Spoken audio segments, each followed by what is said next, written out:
broad area of public engagement. If you are elected or re-elected, how will you work within the new district system to ensure that the needs of District 6 are met? And how will you balance those needs against those of the city as a whole? Mr. Lisbin.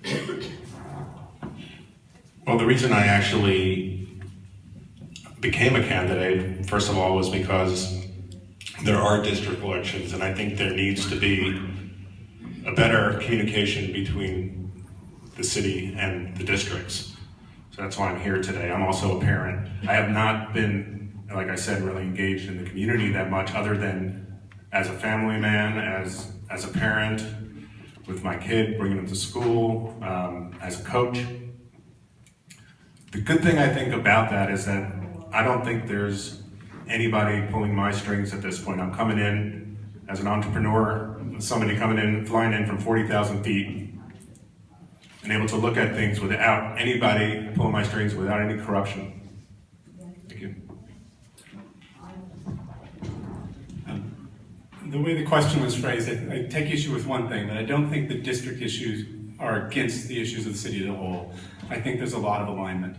One of the things is, 5.5 years I've served the city as a whole, and I've worked very hard to be out in the community as often as I can, and specifically trying to find folks that don't know about Seattle's process and aren't participating in ways, and their voices aren't being heard, and making sure that they have the voice. And sometimes that means going to communities with interpreters, or going to folks where you need translation services. But we have a very diverse city, and it's critically important that we're out there.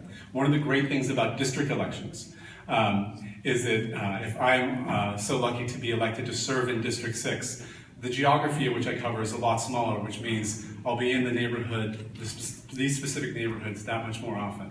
I still believe it's important to be serving the whole city too, because we're making policy that affects everyone in the city.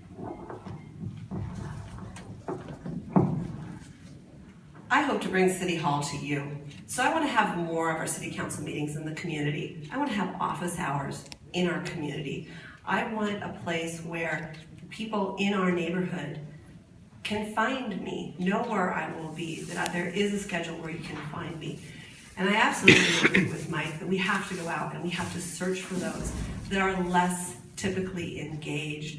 We have to meet them where they are, and we have to speak in the language that they speak, or bring an interpreter with us.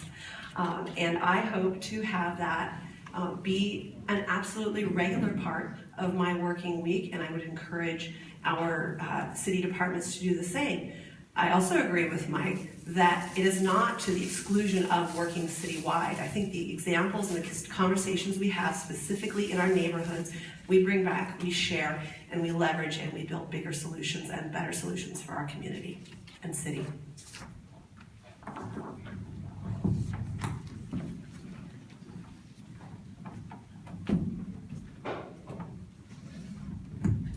Okay, in an effort to demonstrate that I too can think on my feet,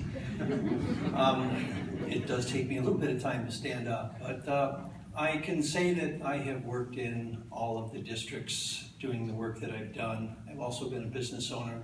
I've also relied on the services of the city of Seattle, the cultural potential, the theaters, the museums and everything, to show my 4 children what a city can be and what a city can offer.